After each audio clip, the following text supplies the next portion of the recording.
A few years back, my husband and I planned to visit his sister in the Pacific Northwest. We're an older couple but not elderly, and we frequently take trips like this. Recently, however, we've been hearing about a new trend called stealth camping. We found it amusing since we had been doing this kind of camping for years across various states and cities. Despite that, we were intrigued by what we found online. Many YouTubers and TikTok creators were showing inventive ways to camp in crowded areas. Some ideas were clever, while others seemed quite reckless, designed purely for views, like camping in unsafe neighborhoods or without a car or tent.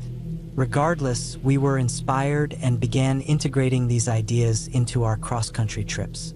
We started small by sleeping in our car at grocery store parking lots, then gradually moved on to more secluded spots. Instead of Walmart, we might find a nice condo or a gated community where we could feel safer.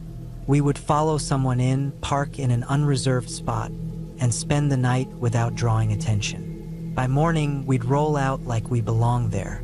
It was a fun way to add a little thrill to our travels. Stealth camping is different from boondocking, which we had also done. Boondocking is camping in remote areas without amenities, while stealth camping keeps you in urban limits and allows you to use your car in ways you normally wouldn't. After a year of experimenting with stealth camping, we decided to try something different during this trip. Instead of just using the car, we would find a spot within city limits to camp outdoors. We had seen enough videos to feel confident in our abilities. Looking back, I'm not sure what we were thinking. It felt like a quintessential middle-aged adventure. Everything was going well initially. We had stopped for 3 or 4 nights and had successful outings. Now that we were in the city, we needed to choose our camping spot carefully. After grabbing a bite to eat and stretching our legs, we looked for a place to set up. Soon enough, we found a quaint little green space behind a Target. It had some ominous fencing but no warning signs, grassy areas, and a line of trees with a small hill that provided a good view. It seemed like the perfect spot for an exciting stealth camping adventure. We couldn't just set up camp with people around, though, so we waited until nightfall when the parking lot was empty. We killed time running errands and ensuring we had food and water before heading back. Sure enough, the area had cleared out by the time we returned. We didn't have a lot of gear, but we wanted to be comfortable and avoid returning to our car unnecessarily. We took our setup seriously, following the guidance from the videos we'd watched. Our tent was hidden within a thicket of trees on the hill, and it was a dark nylon, small enough to blend in with the surroundings. We set up a 2-person cot inside to keep us off the ground, which helped our backs since we were older and wanted to avoid aches. We settled into some collapsible chairs we brought, enjoying our little luxury in solitude as we shared snacks, sipped some wine, and gazed at the night sky. It was calming, almost surreal, considering we were in the heart of a major city. In the background, we could hear the hum of the highway, but suddenly we heard tires screeching in the parking lot. The hill wasn't too high, so we could see over the Target store, and it looked like a kid was driving recklessly, doing donuts or something similar. Every time we thought it would stop, the driver would cut the wheel and accelerate in a different direction. It was unsettling, but not alarming enough to scare us. Our car was parked out there, along with a few others, maybe some late-night workers or random parkers, so we hoped whoever it was would be careful. Eventually, it quieted down, and we began preparing for bed. Sitting in the dark, especially outdoors, can really mess with your sense of time. It could be 7 p.m., but it feels like midnight. I just want to sleep. As we started to put away our chairs and head into the tent, we heard that same car racing through the parking lot again, and this time it screeched to a halt. My husband and I exchanged glances. This was new. Then we heard a car door slam, followed by another, and then footsteps and voices grew louder. In a panic, we looked at each other as 2 strangers pushed through the fence and entered the green space where we were hiding. Their conversation quickly revealed that they weren't discussing anything pleasant, mostly violent topics and drug use. I couldn't believe this was happening. My husband started to stand, but I whispered for him to stay still. The trees concealed us completely. Our only danger came from making noise. He complied and sat back down, putting a hand over his mouth. Fortunately, their voices softened as they paused before a big fallen tree down below, which provided a bench-like seat. I had considered camping near it earlier, but had deemed it too close to the fence, and I was grateful we didn't. We listened as they continued talking. I'll refer to them as Person A and the loud one. Person A spoke softly but quickly, and it was hard to follow his train of thought. At first, they discussed partying and drug use, but the conversation turned darker, focusing on violence, things they'd done and things they intended to do. Then the loud one said, "Dude, what time is it? Is he even coming?" "Yeah, he said he'd be late." "He's always late," Person A replied. "Can't wait for this," the loud one added. Their talk revealed they were waiting for a drug dealer to arrive to rip him off. They were regular customers, but prices had gone up and reliability had diminished. Their desperation from addiction had turned into anger, which they planned to unleash on the dealer. We were not fond of what we heard, but our options were limited. We were outmatched, and the last thing we wanted was to confront these guys. I had a firearm, but using it would only be a last resort. We silently agreed to remain hidden and wait. The moment they left, we would call the police and leave. Their conversation became more disturbing, filled with inappropriate remarks and sinister fantasies. After a while, we heard footsteps approaching. I hoped it was a security guard, but instead, it was the dealer arriving. They exchanged greetings, and it felt almost thrilling to be the only ones privy to this clandestine meeting. However, the situation quickly escalated. The loud one asked about their order, and the dealer pulled a gun from his jacket and pointed it directly at him. "What the hell, man? You didn't say he'd have a gun," the loud one yelled. "There's a lot I didn't tell you," said Person A. "Now empty your pockets." This was clearly a setup. Person A was never going to rob the dealer. He was in on the plan. The dealer pulled out a second gun, and the loud one realized he was in trouble. He began to shout, but the two men quickly overpowered him. My heart raced as I watched, helpless. The dealer struck the loud one with the gun, not once but twice, and then the two men went through his pockets, tying him up afterward. The dealer even stuffed a rag in his mouth, showing how cold-hearted they were. They found a large sum of cash, some drugs, and a tool known as piano wire. Suddenly, my wife, who had been holding back her sneezes, let out the loudest one imaginable. I was stunned. I almost blurted out, "What the heck?" But I knew that would give us away. She quickly covered her mouth and nose, realizing she had forgotten about her allergies, and now it could cost us our safety. All three men turned in our direction. The dealer briefly aimed his gun at us, but we remained frozen, praying the shadows of the hill would conceal us.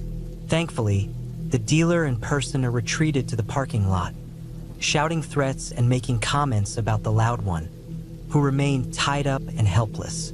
My wife and I stayed still as they faded into the darkness, hopping into a car that had been making all the noise earlier. Once they were gone, we took a moment to breathe, relieved. We didn't rush to get caught by any of these individuals. Once we felt certain everyone was gone, we began packing up as quietly as possible. First, we put away the chairs and tucked our gear into the cooler. We disassembled the tent carefully, avoiding any noise that could alert anyone nearby. As we were about to leave, we heard the loud one struggle against his bindings again, and this time he was making headway. Seconds later, he freed himself and scrambled up, mumbling to himself as he brushed off the dirt. My wife and I were paralyzed, unsure of what to do. We were already scared of trying to sneak by him, and now he was free. He glanced around the area before sprinting for the parking lot. We listened until his footsteps faded away before finally standing up. We were more cautious than ever, not wanting to draw any attention. Once we felt certain it was safe, we quickly gathered our belongings and headed for the car. We called 911, and my wife reported everything, though we conveniently left out the fact that we were stealth camping behind Target. The dispatcher informed us that this area often received calls, which we hadn't realized before. We had unwittingly chosen a spot in one of the cities.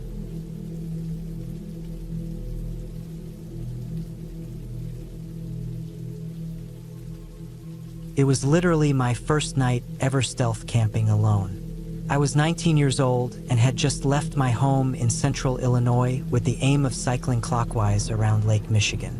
As evening approached, I found myself riding along a gravel bike trail through the countryside, occasionally passing small towns.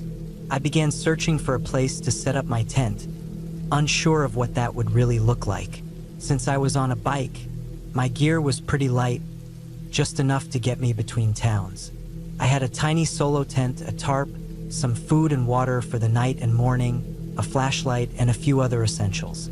There were plenty of small communities along the route, so I could replenish my supplies about twice a day. I didn't have a cooler with me, so I avoided the burden that some other cyclists dealt with. Some of the backpackers I encountered were carrying up to 60 pounds of gear. As a first-timer, I was amazed by how everyone managed their setups. Eventually, I spotted a spot to my left where the bike trail ran parallel to a minor state highway. A small grassy path crossed the bike trail and led to a clearing surrounded by trees. In this clearing, there were around 8 old semi-trailers, covered in grass, clearly having been abandoned for years. However, the paths between them were well maintained. I didn't know what to think of it, but figured maybe someone was working on the rigs and needed access to the cabs. For some reason, I didn't think anything suspicious could be going on. I found a place where the trailers shielded me from view in almost every direction and began to set up camp. Instead of using my tent, I unrolled my sleeping bag and made a small fire pit to ward off insects while the sun quickly set. I ate a simple dinner, though I can't even remember what it was, and took in my surroundings. It seemed like it might have been a storage area for a construction company, housing not only old materials but also broken down semis. There were trees stretching up high, and beyond them, I could see the flickering lights of the nearest town, which turned out to be much closer than I'd thought, maybe only a mile or two away. As darkness fell, I rolled out my little electric lamp. It was small but powerful, allowing me to enjoy the area a little longer. I knew that once I turned it off, I would fall asleep almost instantly, which was just the nature of being on the road. There's something deeply human about being outdoors under the stars and shutting out the world when the sun goes down. I let the fire die out because I didn't want to maintain it through the night. I could easily extinguish it in the morning. It fizzled and sent up smoke after an hour, and I was satisfied and ready for bed. Shortly after it got dark, I turned off my lights and lay down. It's worth noting that this entire situation felt a bit creepy, but in a fun way. I knew the semis were strange, but I didn't feel in danger. The darkness enveloped my campsite like a thick blanket, heavy and almost suffocating, especially with the towering trailers around me, stretching up so high they seemed to disappear into the night sky. I felt small and utterly alone. It wasn't my first night camping, but it was the first where I began to miss home. Regrets and worries crept in just as I started to drift off to sleep. Just a few minutes after I fell asleep, I heard something that completely changed the atmosphere. The squeaking of an old hinge was followed by a loud bang. I waited and then heard footsteps thudding down the ladder of one of the cabs, padding through the thick grass below. I can't express how panic-stricken I became. My limbs felt tight, and my body wouldn't let me take a breath. Every part of me wanted to scream, but there was no way I could with my lungs feeling so empty. Thank goodness the man coughed and cleared his throat before hawking the nastiest loogie I'd ever heard. Then he took a few more steps, at which point I could see him beneath the trailer. He was 2 semis away, maybe 35 feet from me. He stopped, unzipped his pants, and began to relieve himself. I watched in horror as a stream glimmered in the moonlight, and after nearly a minute, I saw him cover his own boots in urine. Right then, I felt pure terror, like this person was completely unhinged. I know it's odd, but that little detail told me everything I needed to know about him. He walked around the trailer and wandered toward the woods outside the town. It clicked. He was likely a homeless man, and he was going to do whatever he needed to do in town that night. Beg for money, score drugs, get food, whatever his life was about. I listened for a bit, but didn't hear anything else. I realized it was time for me to act, but it freaked me out so much. I decided I'd had enough. In the dim light of my headlamp, I packed up my campsite faster than I ever had before, loaded up my bike, and hit the trail. A mile or two down the road, I found a much better place to camp. However, I didn't end up sleeping well that night. I rode until I was right outside of town and set up a little stealth camp behind the first gas station I found on the outskirts. I think it was a speedway. There were glowing lights from the parking lot and the road sign. I didn't get much sleep, but I felt safe. I never saw that guy again, and I was relieved he hadn't discovered me. Honestly, I have no idea how he didn't, since I wasn't being quiet while I set up camp. I even had a fire and bright lamps glowing between the trailers. He had to have known I was there. Maybe he figured my presence would be enough to scare me off, and if that was the case, he would be correct. If somehow he didn't know I was there, my only conclusion is that he was just some kind of junkie who nodded off in the back of the semi. Whatever the situation, I'm extremely grateful that I never had to confront him. If you indulge me for a moment, I have another story that comes to mind. A couple of years later, I set out on what would likely become a 7-month, 5,300-mile tour of the western United States, mostly stealth camping along the way. One thing to remember when traveling like this is that forests are far from quiet at night. Over the first few weeks of that trip, I found comfort in the sounds of thousands of crickets and toads. I would often camp near a babbling creek. It was always the highlight of my night. However, it was also not uncommon to hear the yips and howls of a distant pack of coyotes. I distinctly recall one night camping between two owls that hooted back and forth throughout the night. If nothing else, even a gentle breeze would stir up music from the tree canopy. About a month and a half into this journey, I found myself somewhere in the rural mountains of western Montana. For those unfamiliar, parts of Montana are some of the most remote areas in the continental US. However, that wasn't the case this night.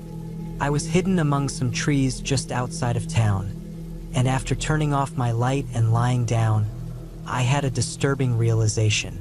Not a single cricket chirped, nor was there any toad croaking. Certainly no coyotes or owls. There was dead air, with not a single breeze stirring the dry leaves of early autumn still clinging to their branches. It was completely silent, and that silence was terrifying. I can only describe it as the loudest silence I've ever experienced. It felt like the entire forest was hiding from a silent predator. The occasional snapping of a twig, a sound normally lost in the chaos, rang out like a gunshot, completely shattering any half-sleepiness I might have felt. Then, a massive silhouette of a grizzly bear ambled up from the meadow, huffing and scraping at the earth. The crazy part was I was only about a quarter of a mile outside of town, and one of the few sounds I could hear was the random traffic drifting by. The bear didn't seem to care about any of that, though. Fortunately for me, it was still about 50 feet away, but even at that distance, it was enormous, rocking back and forth as it walked. It glanced over at me, huffed again, and continued on its merry way. The next morning, I learned that this bear was a local nuisance who regularly wandered into town to raid dumpsters a few times a week. When I rode into town that morning, there was trash everywhere, with people cleaning it up and complaining about the bear. I couldn't help but laugh. No wonder it didn't even bother with me. It had a buffet waiting just down the road. The locals themselves were scarier than the bear. Many of them had seen my little camp outside of town, so I was far from stealthy.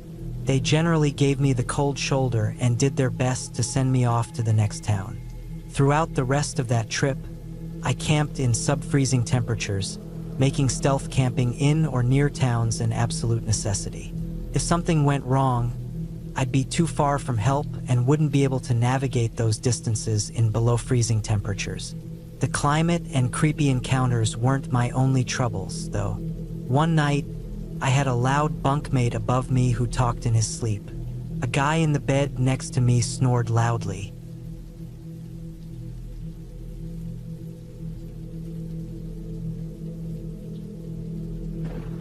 When my partner and I first got married, we would take seasonal trips to Florida once or twice a year, mainly for the nice weather and to catch some waves. Both of us grew up in California, loving to surf, but we didn't actually meet and fall in love until we were living in the Midwest for work. The closest beach for our adventures was quite a drive away. Since we had no friends or family in Florida, these trips were just for us to satisfy our beach cravings, enjoy some seafood, and soak up the sun. Without family to visit, we would randomly choose a different coastal town for each trip and stay somewhere new each time. Being young newlyweds, we weren't making a lot of money, and our savings were practically non-existent. We had to be frugal on these road trips, which meant no hotels at all, neither on the way nor after arriving at our chosen town. We drove a Subaru with plenty of space, and sleeping in it saved us several $100s. This was my partner's idea for keeping costs down, and being an outdoor enthusiast my whole life, I was on board as soon as she mentioned camping. However, my partner, whom I'll call Mel, didn't have traditional camping in mind.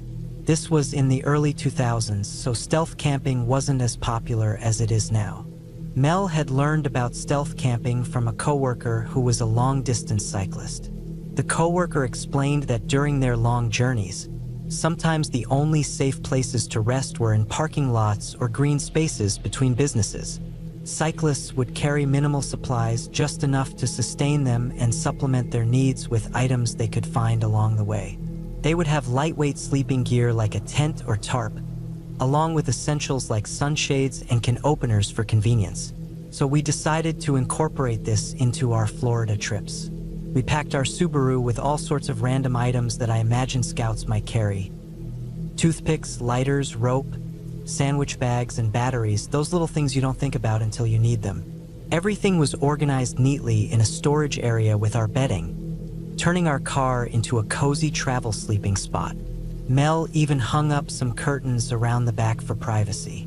For about 4 years, we encountered no problems with our urban stealth camping. The only challenge was that many of the coastal towns we visited had strict curfews and laws against overnight parking, so we had to find spots where street parking was common. In these small Florida towns, most people had garages or driveways, making our Subaru stand out.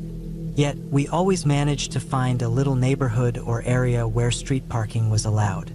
We would blend in for a few days, maybe even a week, then head back home. The beaches had showers and amenities, but simply finding a spot to sleep for the night was often the toughest part. Camping in plain sight actually requires more creativity than people realize. On one particular trip, we struggled to find a place to stay. It was our first night in town, and by that evening, we had been driving in circles for 3 hours with no luck finding a discreet spot to park. Finally, after winding through a more rural neighborhood, we discovered a stretch between the beach and some houses where people did park on the street. We settled in at one end, where the neighborhood ended, and the road disappeared into darkness. We began our usual bedtime routine, brushing our teeth, washing our faces from a water jug, getting comfortable, locking the doors, and snuggling in for the night. Suddenly, we heard noises outside, footsteps and some quiet conversation. Someone climbed into the car parked about 250 feet behind us. They started the engine and drove off, leaving us alone on the street. Now only one other car remained parked several hundred feet behind us, and I worried they might return and get a ticket, which we couldn't afford. Mel and I discussed our options, but we felt trapped after a long day of driving and searching. Just then, from the front windshield, I saw headlights approaching in the opposite direction and stop ahead of us. I pulled back the curtains and spotted a large, dusty van parked about 75 feet away. The moment I saw it, I felt a strange unease wash over me. I shared my feelings with Mel, who took a look and then climbed back under the covers, reassuring me that we were safe in a neighborhood and should avoid drawing attention to ourselves. She was right, and I admired her bravery, but I still felt uncomfortable with how close the van was. From my spot behind the curtain, I watched someone light a cigarette in the driver's seat and smoke while staring directly at our car. I told Mel I was going to keep watch for a while because everything felt a little off. She shrugged and quickly fell asleep. I settled into the front seat, keeping low to stay out of sight. We were parked in the dark, and I wore dark clothes, making it easy to hide. I kept my eyes on the hand of the smoker, watching the glowing cherry of the cigarette. No smoke escaped the window. It felt odd. My paranoia was heightened, and I had never been so suspicious of anyone. After about 30 minutes of staring at the van, I decided to take action. I wanted to make sure this guy went away, so I set up my portable coffee maker outside the car on the passenger side, hoping to stay hidden. I was tired of waiting and wanted to challenge anyone who meant us harm. I heard the click and slam of a car door, and I looked over to see the guy from the van awkwardly staring at me from across the 75-foot gap.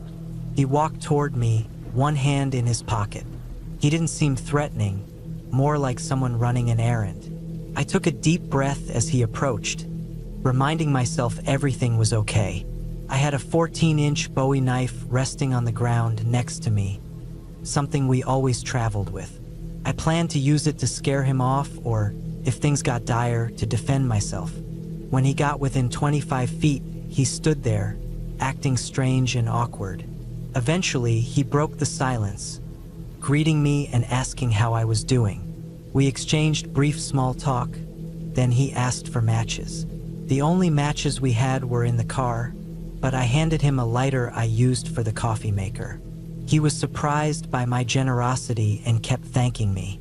After a few more awkward exchanges, he went back to standing around. That's when I realized how big he was. At least 6 feet 2 inches in broad, a well-built guy. The more he lingered, the more uneasy I felt. I discreetly kept the knife tucked in my waistband, just in case. I poured 2 cups of coffee into disposable cups and offered one to him. I explained I was staying awake to catch a photo shot since I enjoyed photography. That part was true, but I had no actual shot in mind. Then he dove into his backstory, telling me his name, which I don't remember, and that he had recently been released from prison. He was making his way to Miami for a job.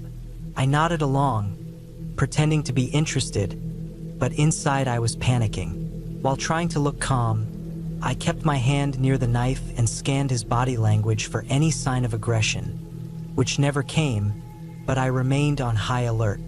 I told him I wished him luck and that I would be turning in soon. He thanked me again and hung around a little longer before getting back into his van. I watched him light another cigarette and relax in the van, and for some reason, I continued to keep an eye on him. Around 2 a.m., I hadn't slept at all. My interaction with him was unsettling but not alarming enough to make me flee. I convinced myself he was just a guy down on his luck while I packed away my coffee supplies. Just as I turned to crawl back into the sleeping area with Mel, something caught my eye. I saw movement in the brush between the road and the beach. At first, it was just a shadow, but soon I could clearly see the unmistakable figure of a man, one even larger than the previous guy. He moved through the underbrush until he reached the van and quietly climbed into the passenger seat, closing the door without a sound. Now, I had 2 ex-convicts lurking just 100 feet from where Mel and I were trying to sleep. I slammed the key into the ignition and flooded the area with my headlights. In front of me, I could see both men in the van, and they flashed creepy grins through the glass. The driver waved my lighter at me, holding it up and down. Mel asked what was going on, and I quickly shifted the car into drive, wanting to get deeper into town. The sensible thing would have been to drive straight past them, but I hadn't gone down that road yet, and it was where they came from. I figured it would be safer to go where there were more people. I'll never forget looking in my rearview mirror through the blurred fabric of the curtain, seeing that van peel off the side of the road and follow us. They didn't turn on their headlights. They just trailed us in the dark. All I could see was the grille of the van and the glow of my taillights. I quickly explained the situation to Mel while she was sliding around in the back seat. I told her the guy in the van had just been released from prison and had a friend sneaking around our car. Since he didn't mention his companion, I suspected their intentions weren't good. They might be assessing our belongings. Just one look out the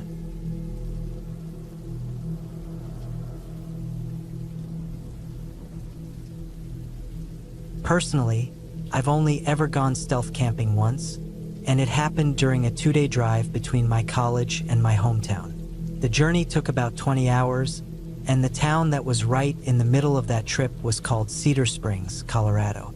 I had never been to Cedar Springs, but had passed through it once. I had heard it was a haven for rock climbers, off-road enthusiasts, and nature lovers. Since I grew up enjoying hiking and camping, I was eager to see what the town had to offer for a traveler like me. As I planned this trip, I aimed to keep costs down. I was in college at the time, and this was my first trip home for the holidays. I was trying to figure out what this trip would cost so I could budget for future travels. My first cut in expenses was for a hotel room. I was driving my old Toyota 4Runner, and Cedar Springs had such an outdoor-friendly vibe that I thought there would be plenty of campgrounds in the area. I figured I could just stop by one for a quick overnight stay of 5 or 6 hours. The day finally arrived, and I packed up my 4Runner and hit the road. Everything went according to plan as I drove along, and by the time sunset approached, I was within 10 or 20 miles of Cedar Springs. The landscape was so bare, no trees or forests in sight as the sunlight faded. I wasn't worried, though, as I planned to sleep in my car anyway. I didn't need trees or forests for that.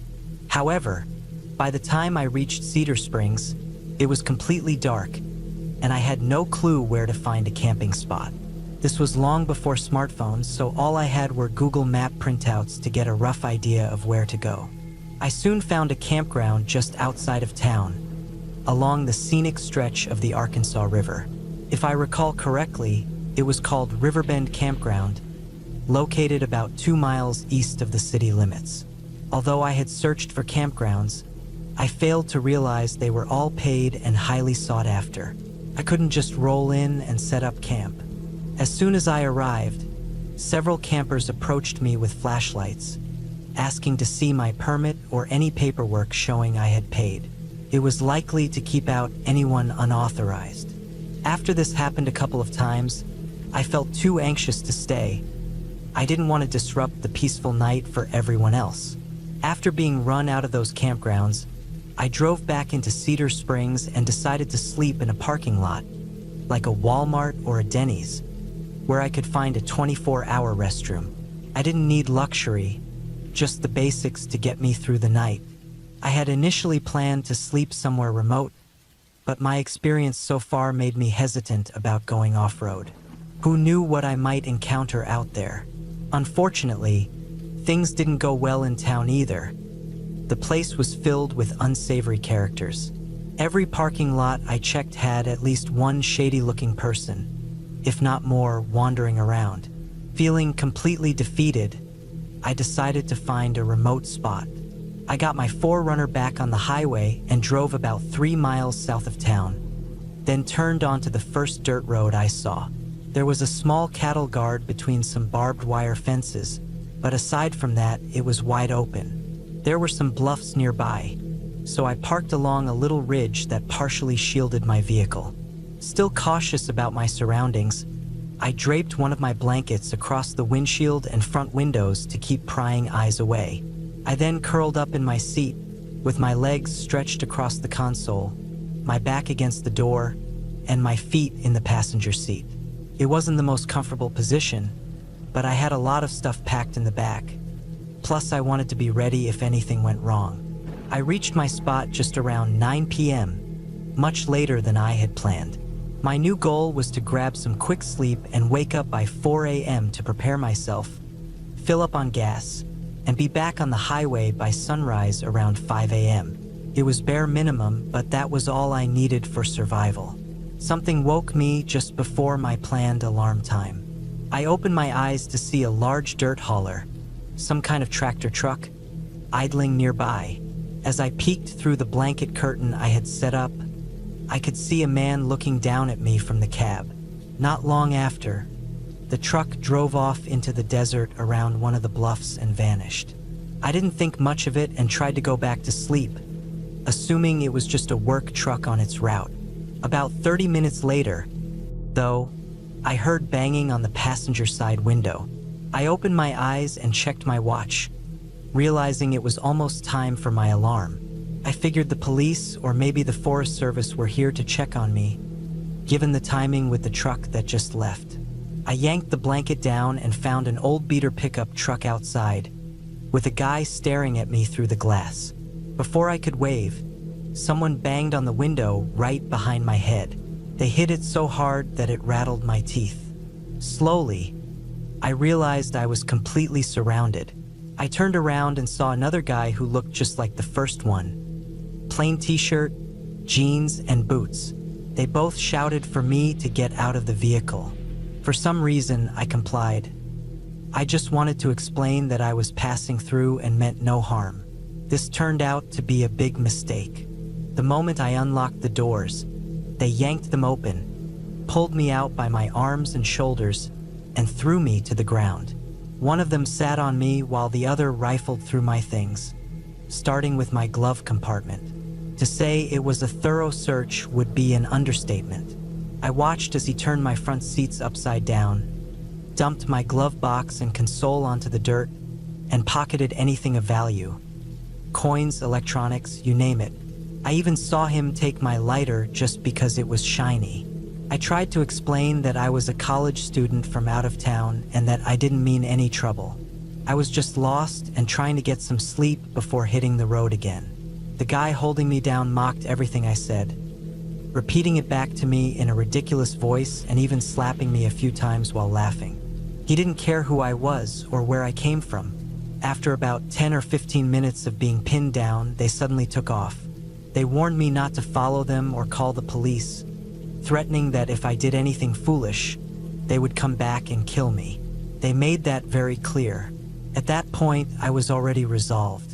They didn't take much from me, mostly just some food and the little cash I had on me. Once they were gone, I climbed back into my 4Runner and drove back towards Cedar Springs. It took a while, but after circling a few times, I finally found the police department and went inside to make a report. Initially, they were quite dismissive. I was just a dirty college student with an out-of-state license. But after I explained where it happened, they seemed more interested. One of the deputies asked how far south of town I had gone.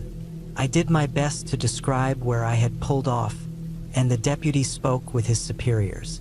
It turned out that the guys who robbed me had been causing trouble in the area for a couple of weeks, and most reports came from the south side of town. Furthermore, the dirt road I had taken to sleep led to a sizable ranching operation. Not a dude ranch resort, but a real agricultural facility with an actual mine on the property. That explained the big truck I had seen earlier. It seemed a couple of guys had been sneaking in and out of the ranch at night, usually empty-handed, and then stumbling around until they tripped an alarm or turned on some lights, prompting them to flee into the desert with whatever they could grab. Tools, copper, raw, or building materials, literally anything they could sell for some quick cash. My bad luck ended up being a stroke of luck for the local police department. I took them to the spot where the incident occurred, and the sheriff's department was able to track those guys down. By the end of the day, they found them hiding in a small cave near the river, complete with water storage, a fire pit, and other things that made it seem like they had set up a livable space. The problem was that they had robbed locals and travelers like me to gather their supplies. After that day, I got back most of my belongings, which wasn't much. maybe $50 total, along with some personal items like my blankets. I have no idea what happened to those men, but I assume the camp was cleaned up, the missing items returned to their owners, and everything else tossed in the trash. From that point, I figured those guys were probably locked up, and I went about my business.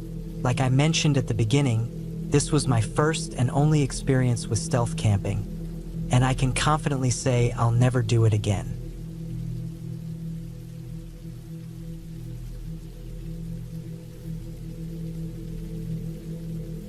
I have a tale about a car journey, but it's particularly strange because I didn't want to be on this trip at all. My girlfriend and I were having a tough time, fighting constantly and even being unfaithful to one another. It was a super toxic situation, made worse by our heavy drinking, so I'm sure you can imagine how it was. After enough arguments, I finally decided to leave. The issue was I had nowhere local to go. We had recently moved to a new city and broke up only 6 months later, so I hadn't made any real friends or connections to crash with. This left me with one option after making that choice: to pack up all my belongings into my old car and make the long journey back home. It was a 19-hour drive that I planned to split over 2 days. I had been driving for what felt like forever, and the endless highway turned into a tiring nightmare. 8 hours in, I felt trapped in a kind of automotive limbo. The sun had long set, casting a sickly yellow glow across the desolate landscape. I began to wonder if I would ever find a place to rest. Maybe splitting the journey was a bad idea after all. I wasn't familiar with the geography between my hometown and the city I was leaving, which, if you're curious, was in Tennessee. But that's not crucial to the story. In the dead of night, I felt like I was getting lost. My GPS had taken me down a winding road, with trees surrounding me like sentinels. A chill ran down my spine as I realized I was completely alone. No cars had passed in hours, and I hadn't seen a soul since I stopped for gas at the last station a few miles back. Thankfully, the road was still paved, but it was a narrow 2-lane road with signs appearing every few miles.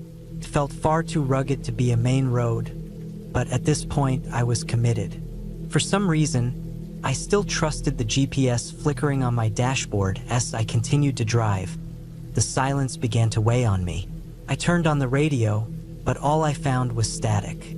I tried to concentrate on the road, but my mind kept wandering back to the unsettling feeling that I was being watched.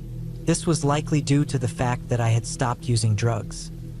My girlfriend and I were heavy drinkers, but since moving to Tennessee, we had started experimenting with whatever drugs we could find. Now that they were out of my system, I felt anxious and strange, with sweat pouring from my forehead that I had only been on this trip for a few hours, but I was already feeling like I was losing my grip on reality. The miles blurred together in a haze of exhaustion and boredom. I hadn't seen anything but fields and woods for hours. I began to wonder if I'd ever find civilization again, which was important to me. Despite my paranoia, I wasn't brave enough to pull over and camp in the middle of nowhere. I wanted to find a place with streetlights, like a park or a Walmart in the next town I passed as darkness deepened. I felt a creeping sense of dread. I was alone, vulnerable, and completely at the mercy of the road. I pushed that thought aside and focused on the GPS, willing it to take me somewhere safe. Finally, after what felt like forever, I spotted it. A rundown sign announcing that the next town was only 30 miles away. The problem was, by this point, I was seriously exhausted, so much so that I was nodding off at the wheel, nearly veering off the road. My fatigue was making me emotional. I felt like crying as my mind swirled with thoughts of what I was doing, being forced to retreat across the country because my girlfriend had left me. The devastation was overwhelming, and all I wanted was some sleep. Looking out the passenger window, I saw exactly what I wanted to see: a small cluster of rooftops peeking through the trees. I figured I was close enough to find some nearby communities. I decided I couldn't drive another 30 miles in my state, and since people were around, I chose to stop there. I veered off the main road, my tires crunching on gravel as I approached a small clearing. A lone tree stood in the distance, its branches reaching out like skeletal fingers toward the moon. The only sound was my engine humming in the stillness. I was relieved to have a little moonlight and some distance from the houses. The last thing I wanted was to disturb someone and get the police called on me. I turned off my headlights and drove using only the moonlight, hoping they wouldn't notice me coming up the road in my little sedan. I planned to pull off the road behind some grass and catch some rest until sunrise. As I approached the tree, I noticed a small cabin leaning beside it, its windows dark and the door hanging loosely from its hinges, seeming to scream for help. A chill ran down my spine. I stopped the car and stared at it for a moment, surprised to find a building so close to the tree-line. The more I looked, the clearer it was that it was definitely abandoned. I hesitated, wondering if I should keep driving, but the thought of another hour on the road was too much to bear. I pulled up to the cabin, my heart racing, and turned off the engine. The silence felt heavy with the weight of the unknown. My mind was foggy from everything I had been dealing with, feeling almost homeless and miserable while trying to find the safest way to sleep in the woods. I wasn't prepared for this kind of situation, but I figured it was just for one night, so I would make the best of it. I sat for a moment, gathering my courage. The cabin loomed over me, its empty windows staring like cold, lifeless eyes.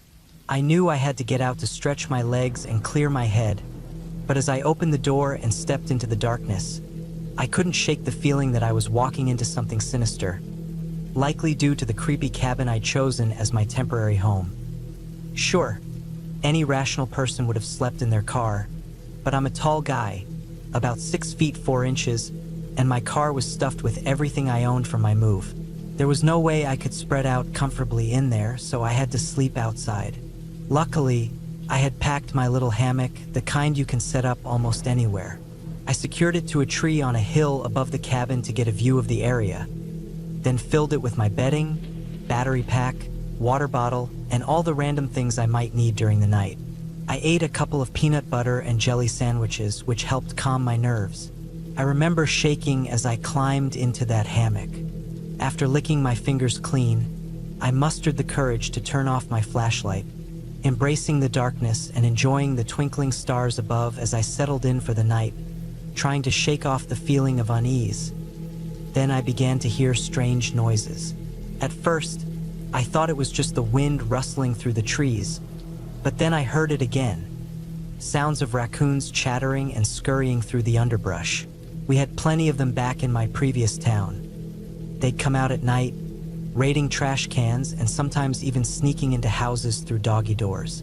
I grew up around them, so I wasn't scared, just irritated that they might bother me all night. I plugged in my headphones and tried to ignore them. However, the noise changed, and I started hearing thumping from inside the cabin I thought was abandoned. Horror gripped me at the sound, but after taking a few deep breaths, I convinced myself it was just those raccoons or some other nighttime creature messing around inside. I mean, the cabin had no doors or windows. Anything could be inside there.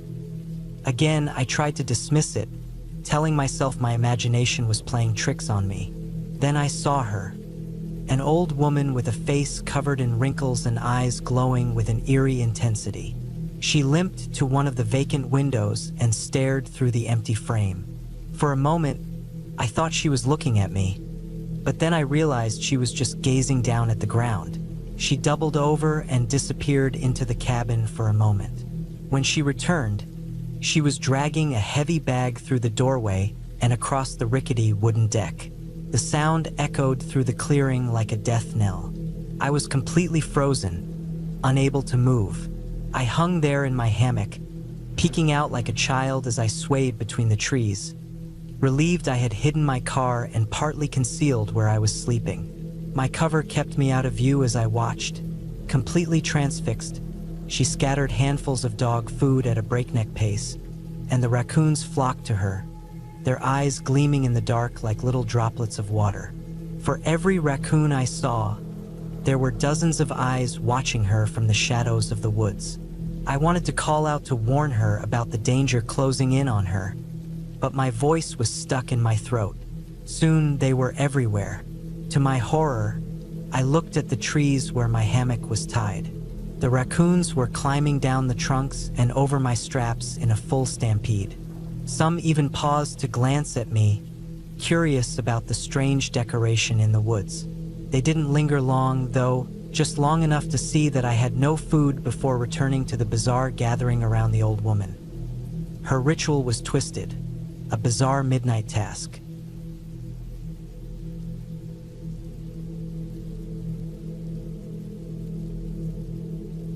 Last summer, I went hiking and camping by a small stream near my parents' home. I had visited them for a few days and then decided to head out for a night or two by myself, camping along the stream before heading back.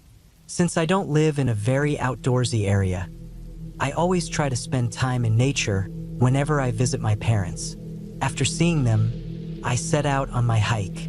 The trail I took to reach the stream was about a 4-hour walk at a steady pace, but the best part was that it was rarely used by anyone. The stream wasn't big, and there were other, more scenic trails nearby, clearly marked and popular. This one, though, was just a narrow dirt path that was barely visible. By the time I got to the stream, it was almost dark, so I quickly set up my tent and started a fire to relax before heading to bed. After a few minutes, I began hearing footsteps approaching. I looked over, and after a short time, a man came out from the trees. He waved at me and walked toward my campsite, smiling. He looked like an ordinary guy in his early 30s, though he was a bit dirty and rough-looking, as if he had been camping for some time. After introducing himself as Mike, he made some small talk, mentioning he was camping not far from where I was. I went along with the conversation just to be polite, but the situation felt a little odd. Eventually, Mike said goodnight and walked away. I watched him as he moved along the stream with a flashlight, but after a minute, the light went out and everything was quiet again. At first, I didn't think too much about it, though something about the man seemed off. What bothered me most was how he showed up just a few minutes after I had started my fire. He must have been nearby, almost like he had been following me. Still, I brushed it off, thinking it was just a coincidence. He had introduced himself after all, and if he had bad intentions, why would he do that? I put out the fire, stayed up in my tent for a while, and eventually fell asleep. The next morning, I woke up at sunrise and spent the day hiking along the stream. Strangely, I never saw any signs of other campsites, no tents, no fires, especially not in the direction Mike had gone. I figured he must have been deeper in the woods, but it made me a bit uneasy. Just before nightfall, I returned to my tent and was startled to see Mike sitting by my unlit campfire. "Need something?" I asked. He smiled and said he was waiting for me because he'd found something down the stream that he wanted to show me. He got up and started walking, urging me to follow him. I hesitated. "I'm going to stay here, Mike. I'm a little tired." He turned back to face me, still smiling, and asked again for me to come with him. We locked eyes for a few seconds, and I knew something was wrong. His smile started to fade, and in a less friendly tone, he asked one more time. I stayed silent. After a moment, he turned and walked toward the stream. As he moved away, I noticed a small gun tucked into the back of his pants, just visible under his shirt. While it's not unusual for people to bring firearms into the woods, I'd never seen anyone carry it like that, with their shirt hiding it. The only reason to carry it like that would be to keep it concealed, which didn't seem necessary in the middle of the forest. Seeing that was enough, I quickly packed my things and started hiking back. Thankfully, I was able to stay on the trail, even in the dark, and after about 4.5 hours of walking, I made it to my car. The more I think about it now, the more frightening that encounter seems. I'm almost certain Mike had been watching me, but I don't know for how long or whether he had been following me from the start. His attempt to lure me to the stream was likely something sinister, and if I hadn't left when I did, I'm convinced he would have returned later in the night, and I might not be here to tell this story.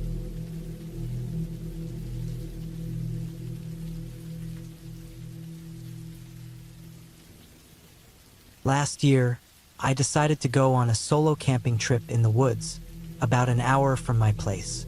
I didn't have any big plans, just wanted to spend a day outdoors and head home afterward. Even though I wasn't very experienced, I figured one night wouldn't hurt. When I got to the trail, there were already 3 cars parked by the roadside. Not really wanting to run into other people, I kept driving until I found another trail a bit further down. There weren't any parking spots there, so I had to park farther away and walk back to the trail. The path I chose was narrow and all dirt, no gravel, so it was clear that it wasn't a popular spot. As I walked, the terrain stayed mostly flat with trees and bushes all around. About 2 hours in, the trail started to get even thinner, to the point where I couldn't tell if I was still on it or not. I had a feeling this might happen when I first started, but by this point, I had already come so far that I wasn't too worried about it. I decided to turn around and retrace my steps, trying to find the clearer part of the path. But after about 5 minutes, I came across something that made me freeze. A cabin, right in the middle of the woods. My first thought was that I had to be completely lost since I hadn't seen it on my way in. Then, a strange feeling hit me. What was this cabin doing out here? I approached cautiously, and since the cabin didn't have a door, I peeked inside. It was a total mess, filled with old trash. The longer I stayed, the more unsettled I felt. I turned to head back to the trail, but before I could, I heard a loud thud behind me. I looked back at the cabin and saw a man step out from behind a wall inside. He looked to be around middle-aged, wearing torn-up clothes, and had the appearance of someone who'd been living out there. His face was completely blank, no expression at all. I quickly muttered an apology and walked away as fast as I could. When I glanced back, he was still staring at me, which made me feel even more on edge. For the next hour, I anxiously searched for the trail, constantly checking to make sure I wasn't being followed.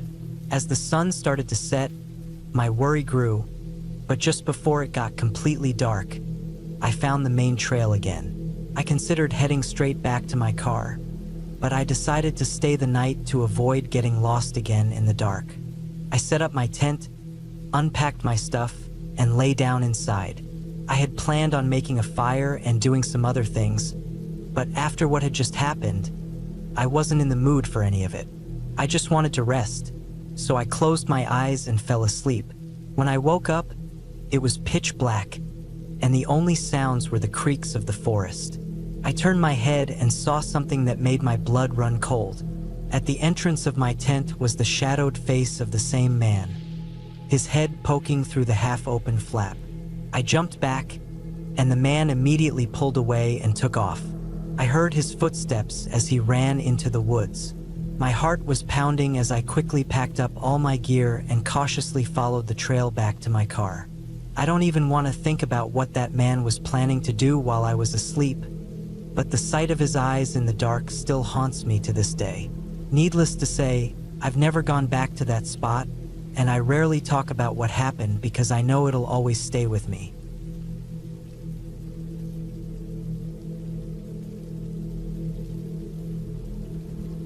My friend, who I'll call Mike, and I used to go camping once or twice a year. We used to do it more often when we were roommates back in college, but now that we both have full-time jobs, it's harder to find the time. Mike is actually the one who got me into camping since he'd been doing it his entire life. Before meeting him, I'd never been on a camping trip. This happened a couple of summers ago during one of our annual trips. To be clear, we never went too far out. We'd usually just hike for about 2 hours, find a good spot, and set up camp. Our goal wasn't to hike, but to relax, usually staying out for around 4 or 5 days. Once we reached a nice spot, Mike and I set everything up and spent the next few days doing what you'd expect. Sitting by the campfire, having a few drinks, and chatting. We took a few walks, played some games, but mainly just relaxed. That was the whole point. On the 4th day, we agreed to pack up and leave the next morning. As the sun began to set, we got ready to start another campfire. Mike said he was going to take a short walk to gather some dry sticks for the fire and asked me to get the food ready for cooking. I did as he asked, but as the sun disappeared, Mike still hadn't returned. It had been about half an hour, which seemed a bit long just to gather some sticks. I assumed maybe he decided to go for a longer walk and wasn't just focused on getting firewood. I waited another half hour, and by then the sun had fully set and it was completely dark. I turned on our big lantern to light up the campsite, but I knew the batteries wouldn't last long if I left it on. I started getting really worried. Mike was the experienced one, so it didn't make sense for him to get lost like this. I figured I should at least start the fire, thinking if he was lost, he might see the flames and find his way back. I grabbed the lantern, collected some sticks, and got the fire going. By the time 2 hours had passed, I was seriously freaking out. I didn't know if I should go looking for him, head back to call for help, or stay put. My mind was racing with all the possibilities. What if he was injured and not too far away? Then looking for him would make sense.